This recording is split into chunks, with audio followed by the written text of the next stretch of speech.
ഇപ്പോൾ നൽകാൻ കഴിയുന്ന ഒരു പ്രധാനപ്പെട്ട വാർത്ത, ഒന്നാം ഘട്ട തെരഞ്ഞെടുപ്പ് കഴിഞ്ഞപ്പോൾ ബി.ജെ.പിക്ക് ഒരു വമ്പൻ ജയം ലഭിച്ചിരിക്കുന്നു. വോട്ടെണ്ണൽ ജൂൺ 4-നാണ് തുടങ്ങുന്നത്. ജൂൺ 4-നാണ് നമുക്ക് ഫലമറിയാൻ കഴിയുന്നത്. പക്ഷേ അതിനൊക്കെ മുൻപ് തന്നെ ഗുജറാത്തിലെ ഒരു സീറ്റിൽ ബി.ജെ.പിക്ക് വിജയം ഉറപ്പായിരിക്കുന്നു. ബി.ജെ.പി സ്ഥാനാർത്ഥി വിജയിച്ചിരിക്കുന്നു എന്നുള്ളത് തന്നെയാണ് ഈ നിമിഷത്തിൽ നൽകാൻ കഴിയുന്ന ഏറ്റവും പ്രധാനപ്പെട്ട വാർത്ത. സൂറത്ത് ലോക്സഭാ മണ്ഡലത്തിലെ മുകേഷ് ദലാലാണ് എതിരില്ലാതെ തെരഞ്ഞെടുക്കപ്പെട്ടിരിക്കുന്നത്.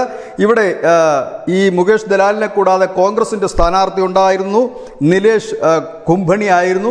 അവരുടെ പത്രിക തള്ളിപ്പോവുകയായിരുന്നു.